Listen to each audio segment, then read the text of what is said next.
Greetings, members, one and all of the Salivation Nation. Gold and silver inspire us to save. Let's explore.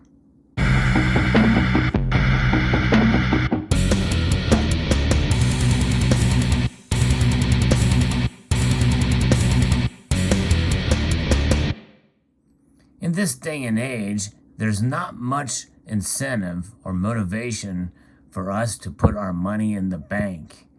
And many of us do have money in the bank, and actually this video is not trying to discourage you from doing that, because I believe it's wise to have some currency set aside for emergency reasons.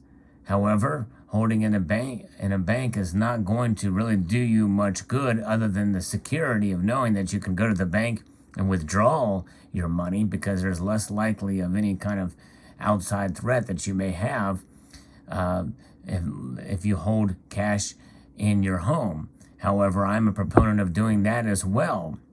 But make no mistake, the currency that you hold in a bank is only accumulating a fraction of a percent in terms of the rate of return on each dollar that you have in there. And that is also a losing proposition when you take into account what the Federal Reserve has been doing for many, many years. That is targeting inflation at 2% each year. In other words, by its very design, the dollar will lose 2% of its value year on year by a measure of certain indexes and consumer price index and others that account for the cost of goods and services. Now, that has been increased recently to where it's an even bigger loss to hold your money in a bank. So in other words, having currency or money in the bank through the course of time will devalue your worth and your wealth. And that is something that's hard for people to grasp when they think about the dollar. But that's exactly what happens. Now, I'm using the terms currency and money interchangeably because I do believe that cash, these dollar bills that we hold, that we utilize each day, is money. It is a Federal Reserve note.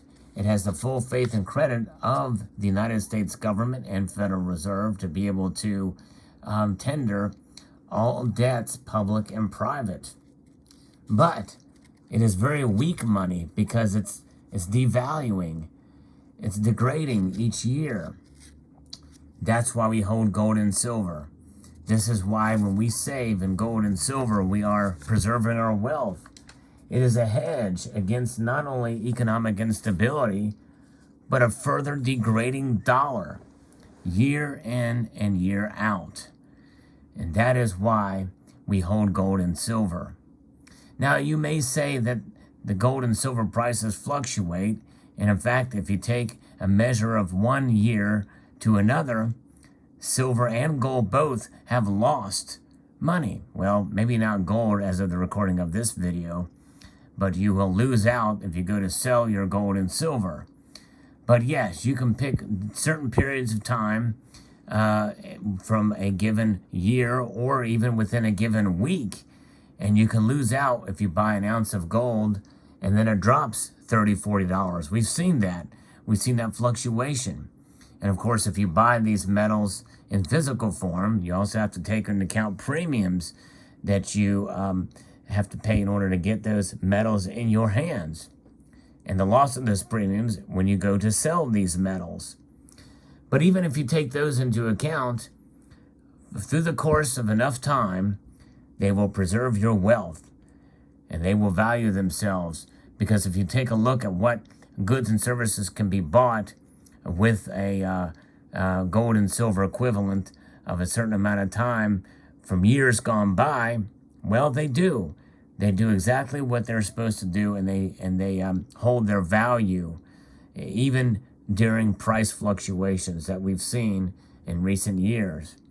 Many times people do get scared or jaded, especially with silver, as silver has been the more volatile of the two metals, and it has widened in its ratio between gold and between its big brother gold. But my feeling is that as you buy these pieces, silver, in certain weights and measures through the course, and do it in a smart way, well, you will end up breaking even. And that's the best we can hope for. And that is essentially what saving is about. What is saving in general anyway? Well, saving is essentially setting aside money for times of emergency, or as a buffer, or for something that you want, desire, or need. And that is why we save.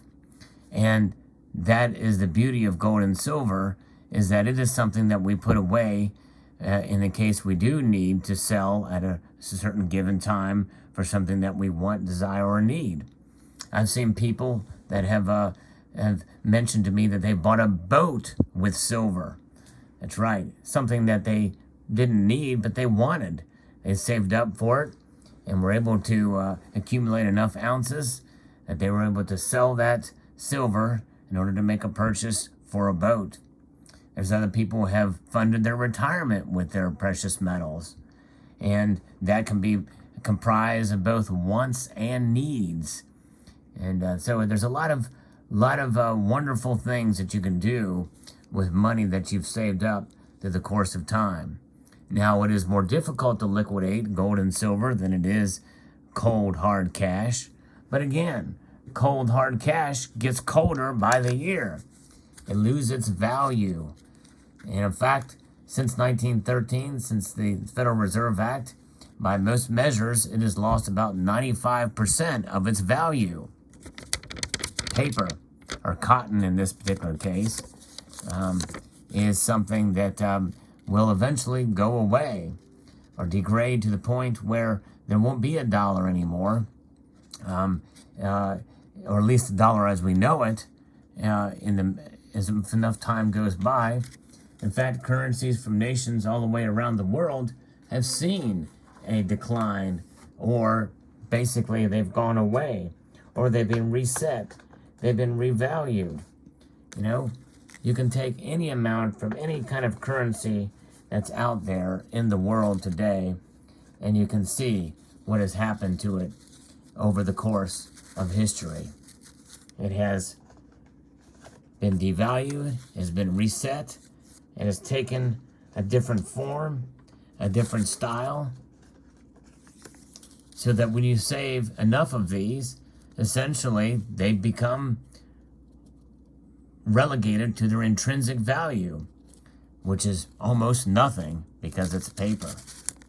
Gold and silver, no matter what denomination that may be on those particular notes or on these particular coins, will eventually surpass that denomination, so that the precious metal contained therein becomes the de facto currency. It's the weight of the metal, and it's the intrinsic value, the historic value of the metal contained therein, to where $100 won't mean a hill of beans. That's right. It's all about the gold, and it's all about the silver.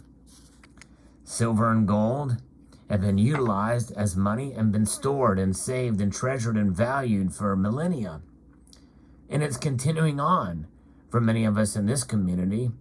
But for the vast majority of the West, it is still a foreign concept. And this video is about education and hopefully encouraging people who don't normally think about these types of things to consider saving in precious metals, gold and silver. But again, as I've mentioned in the past and previously in this video, you have to take into account premiums when you consider saving in the physical form. Also, be safe in how you save your gold and silver. Make sure that they are well guarded, heavily guarded, safe, secure, on-site or off-site. There are ways to do both in a smart way, such as to be able to have access to these metals when you need, if you have family or friends that can store them for you in a secure location.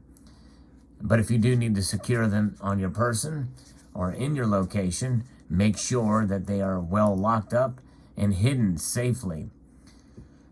But gold and silver, I believe, is the ultimate way to save in the physical form. And it is something that I encourage any of you that are considering holding or stacking these precious metals. It's a way, and you can feel good about it, and it's something that you can also enjoy the beauty of gold and silver, so that when you do have them, you can take them out and look at them and enjoy their beauty. Something to behold.